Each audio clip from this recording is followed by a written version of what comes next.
Bonjour et bienvenue à la bibliothèque d'Ixelles.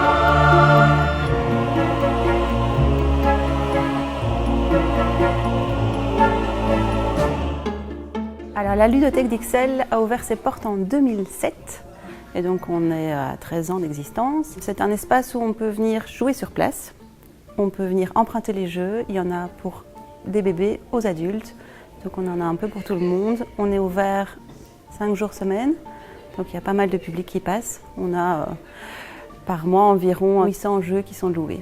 On a 3 ludothécaires à temps plein, une ludothécaire à mi-temps. Le public est principalement des mamans avec des petits-enfants en journée. Et du coup, le vendredi après-midi, on n'autorise que les plus de 10 ans à venir. Et donc là, on n'a que des ados. Et on a une soirée jeu par mois où on n'a que des adultes. Donc voilà, il y a une mixité qui se fait. On a principalement des jeux qui sont ludiques parce qu'on pense qu'on apprend tellement bien avec le ludique. Chez nous, c'est vraiment s'amuser et prendre du plaisir et que le parent puisse jouer avec son enfant. Pas rester assis avec un bouquin pendant que l'enfant joue. On a énormément de groupes scolaires qui viennent et pour nous le plaisir c'est de voir leurs yeux qui s'écarquillent quand ils arrivent et qui foncent sur les jouets. Et donc on va vraiment les laisser jouer et puis on va faire un jeu de société. Mais le but est qu'ils en sortent avec de la joie et envie de jouer après. On a quand même une étagère plus spécifique pour les jeux pédagogiques. On a des jeux de rôle aussi, des jeux géants, des déguisements, des jouets. Je pense qu'on est presque à 4000 jeux. On crée aussi des jeux géants. On adapte des jeux qui étaient pour les petits qu'on adapte en 3D.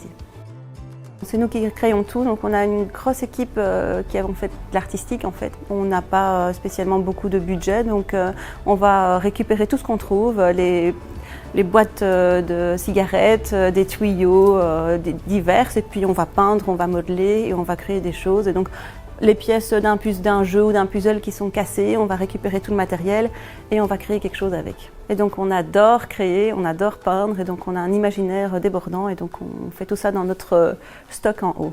Alors on participe à des gros événements qui sont la fête mondiale du jeu qui va se passer aujourd'hui.